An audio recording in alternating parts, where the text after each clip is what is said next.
ಸಮಸ್ತ ಬಳ್ಳಾರಿ ನಾಗರಿಕರಿಗೆ ನಾನು ಇವತ್ತು ಹೆಲ್ತ್ ಕಮಿಟಿ ಚೇರ್ಮನ್ ಆಗಿದ್ದೀನಿ.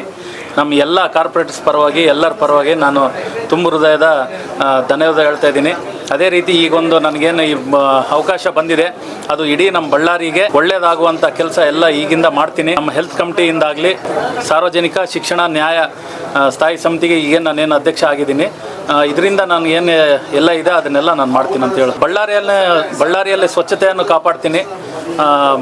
ಇದ್ರ ಮುಖಾಂತರ ಎಲ್ಲ ಬಳ್ಳಾರಿಯಲ್ಲಿ ಏನೇನು ಸ್ಯಾನಿಟೈಸೇಷನ್ ಏನು ಸಮಸ್ಯೆ ಇದೆ ಅವನ್ನೆಲ್ಲ ಬಗೆಹರಿಸ್ತೀನಿ.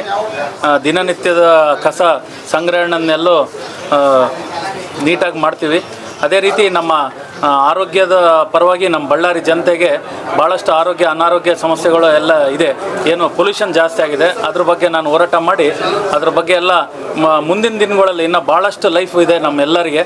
ಅದು ಇವತ್ತಿಂದ ನಾವು ಕಂಟ್ರೋಲ್ ಮಾಡಿದ್ರೆ ಮುಂದಿನ ದಿನಗಳಿಗೆ ಎಲ್ಲರಿಗೆ ಚೆನ್ನಾಗಾಗ್ತದೆ ಅಂತ ಹೇಳ್ತಾ ಎರಡು ಮಾತನ್ನು ಮುಗಿಸ್ತೀನಿ.